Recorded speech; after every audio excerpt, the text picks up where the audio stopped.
Hey, what up, guys? It's been a while, 6 months, 7 months or so since I posted a new video. But hey, I got the new POBs for Crucible League 3.21 ready and going. So got the carry and the Orbot, both of them. So seems pretty crazy next league. I mean, we got the Crucible passive tree league, and there's some pretty crazy shit going on. And I have no idea how it's gonna plan out, but it seems pretty crazy.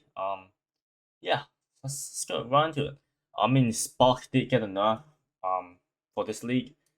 We don't know how significant it is. It's like reduce projectile speed. Could be 10%, could be 20%, could be 30%, or it could be like 50% less. Then I mean, we're all kind of fucked, isn't it? I mean, not only me. I mean, everyone starting with Spark is might be fucked if it's that bad. Hopefully not, but let's just go on the basis on that Spark will still be the king of party play, or dual play at least, because like 5 to 6 man uses like Val Blade Vortex, which is like here's my template. I switched to Inquistor the last league, and I have to admit it is better than Assassin. Assassin is pretty bland.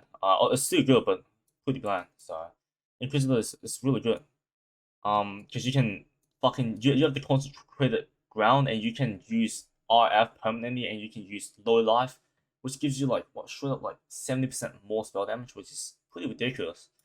And let's go through it. So this is the skill tree that you will be using to maps. So from Act 1 to maps. So you grab as much additive elemental damage as possible, just for like easier leveling. I mean, GGG did nerf our leveling experience by getting rid of the vendor recipes for wands, so that might be a little trickier. Try to get as much flat damage, additive damage as possible. Like try to survive through campaign. Once you get through campaign, make some money, buy the gear you need. So this is like T14, T16. Should be around your day one checkpoint, day two-ish, depending on how fast you play. But you'll be switching to Annihilating Light. Obviously, that staff is pretty old. It's really good.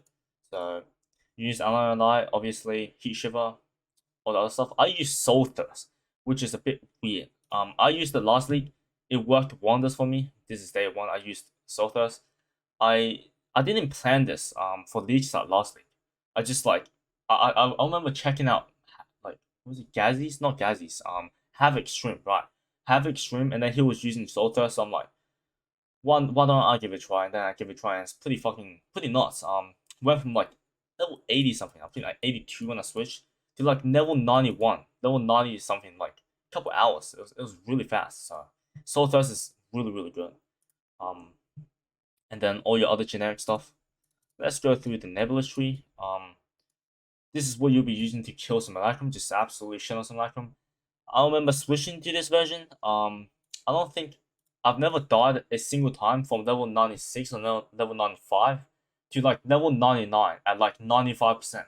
So I can guarantee that this version is well enough to clear Simulacrum, basically deathless. So it's a very nice thing. So I'll show the gear. So Nebulous and then Heat Shiver. You can use the rare helmet for some ES if you want. I used the rare helmet last week, so week one. So week one, and then I used the rare helmet, so it is a bit weird. Let me see week two. Did I change anything? I don't think so. I don't think so. So week one, this is my endgame gear for last week. Double Gangers, guys. I know it's a bit weird, but I used this in order to counteract Marilyn's fallacy for that 240 global crit multi. Um, that's a lot of multi, man. Double Genius Guys is it's quite fucking good. And then you don't have to use increased critical strike damage anymore. If you use Marilyn's fallacy, you can use pinpoint support, or you can use any other support that you feel like using. For extra damage, obviously. And then I use Breath Stealer. This is to anoint Longshot and to get Blood Spores during Simulacrum, because Blood Spores give you a lot of like crazy fucking buffs inside Simulacrum. And since the Blood Spores are stationary, you're stationary as well, you get the full buff during the duration. So it's pretty OP. Sometimes it gives you like invincibility, like fucking buffs, so you can never die. Or like extra wrath buffs or some bullshit like that. It's pretty broken. And Natural Affinity for Simulacrum, take this off if you're not doing Simulacrum, because it slows you down, but it's very fucking strong, trust me. So this is it for my Inquisitor version. This is the Aurabot that you're trying to aim for around day 1, day 2.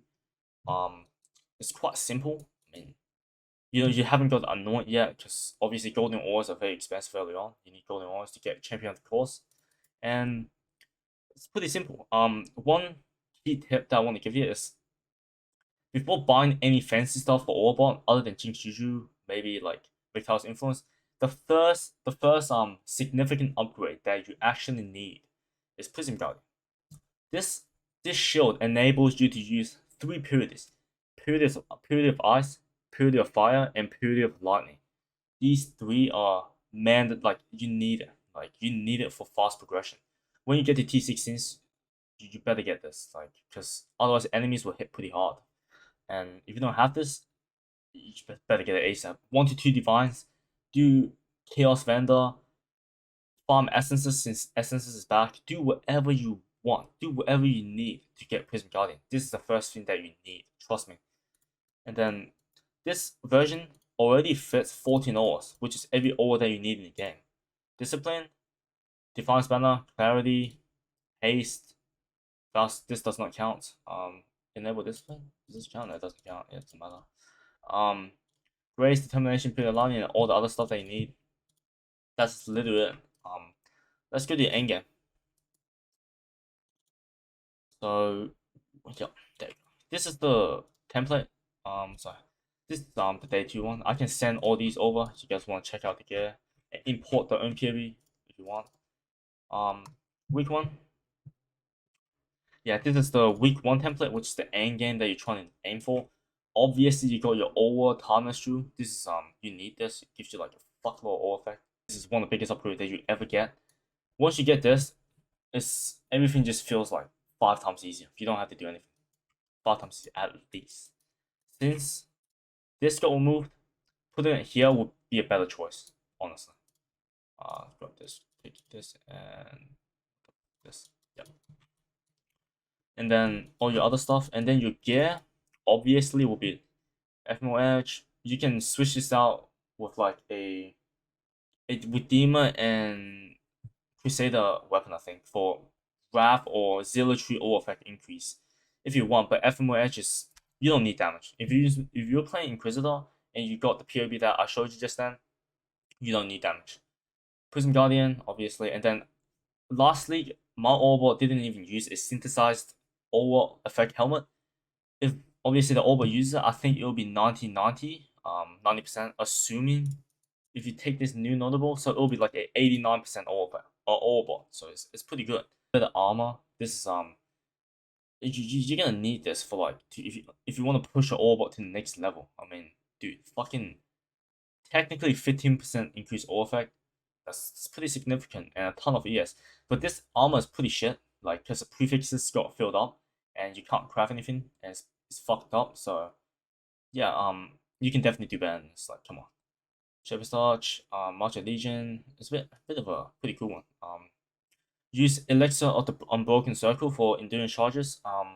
Just basically pushes your physical reduction. It's supposed to be 90% in game, but for some reason here it's like 89%. Because my Aurabot is always at 90% no matter what when using this flask. So yeah, you got all the stuff that you need. Everything here. That's it. So yeah, that's all I have to show. If you want a more detailed guide, I'll send a link over to the YouTube channel that I sourced. Like, the guy also makes really high quality dual setups. You should check that guy out. Because mine is definitely not a guide. It's more of a template, and it's more of just like showing that what I'm gonna start with. You can copy me. You can take ideas off it. Doesn't matter. Just do what you want. So yeah, that's about it for this video. If you have any questions, please ask me in the comment description, in the comments. I'll try to answer you to the best of my capabilities. And yeah, good luck on Crucible, XRs. Peace.